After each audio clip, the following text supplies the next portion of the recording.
Joe Biden was quick to point out on both counts that just the enormity of the change, the fact that the last time the G7 met in person, which was in 2019, China was not mentioned at all in the communique.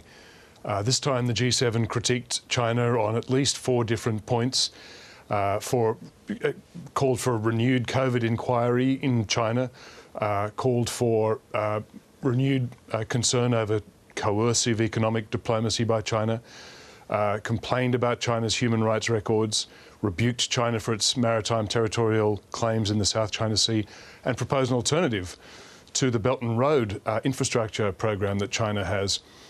So that was a huge turnaround in just 2 years. And then in the case of the NATO summit, again, Joe Biden, you can't but help get the impression that he's rather pleased at these outcomes and taking some credit for his own influence here, because again, at the he made a similar point at the NATO summit. He said the last time NATO had a strategic plan, Russia was considered to be a partner and China wasn't mentioned at all. Now Russia, of course, is seen as a threat.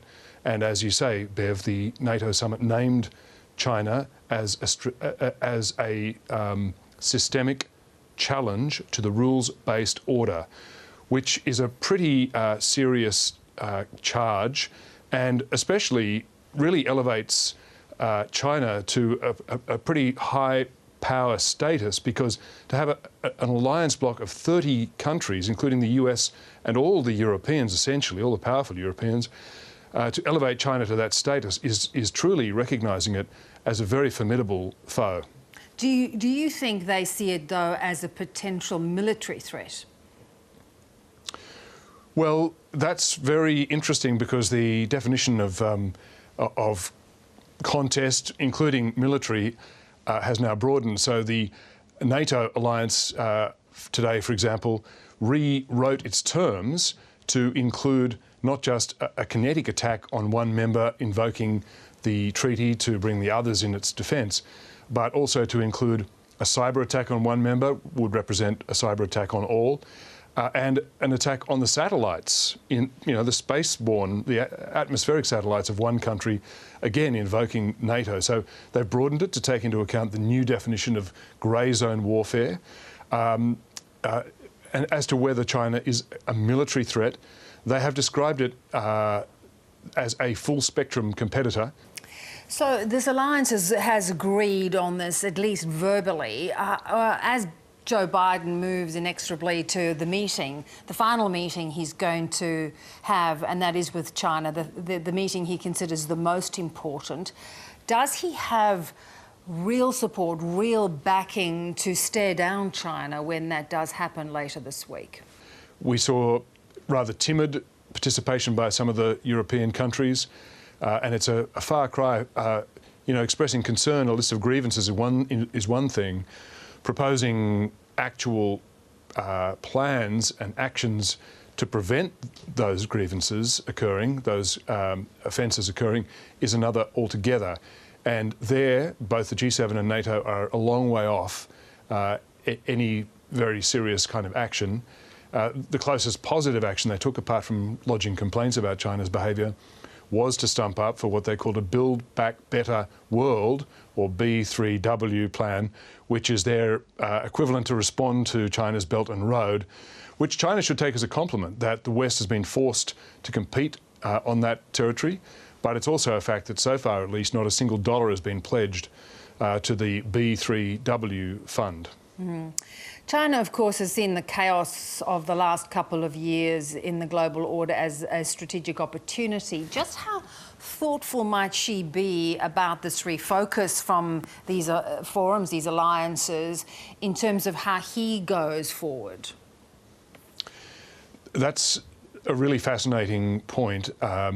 So he has taken what he saw as a strategic opportunity of the US in political and COVID disarray, plus the world in confusion trying to deal with COVID, as his opportunity to make big gains on the world stage, to drop the mask, really, of the friendly panda and emerge as the angry dragon, the so-called wolf warrior diplomacy, attacking verbally, but also with territorial disputes and border disputes with a bunch of countries all at once.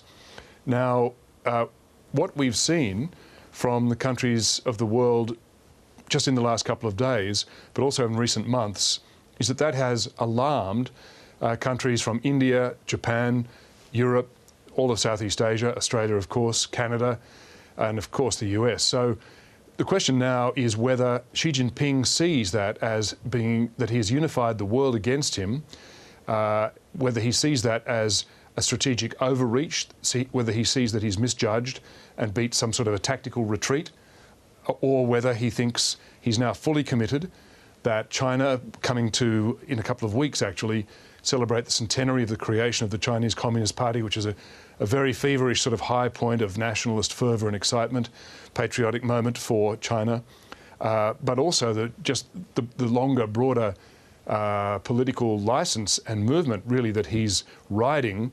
As Winston Churchill said about dictators riding tigers, they dare not dismount. Whether Xi Jinping sees himself riding the tiger of a neo-nationalist fervour that he dare not dismount for fear of being consumed by it, and therefore continues to have this very assertive, angry diplomacy and strategy against much of the world. And of course, before China, he meets with Russia. Can Biden get Russia on board in terms of that threat from China?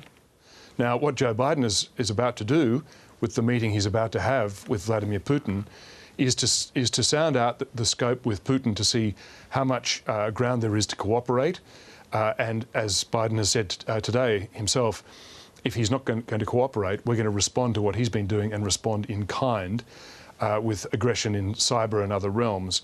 So I think what Biden is trying to do here is see whether he can co-opt Putin to the point where Putin ceases to become an active provocation, and then the Western Bloc can turn its full resources onto the China problem, or whether he's going to need to continue to keep China and Russia on the radar as competitors and contestants for space and influence in the world. Good to talk, Pete. Thanks so much. Pleasure, Bev.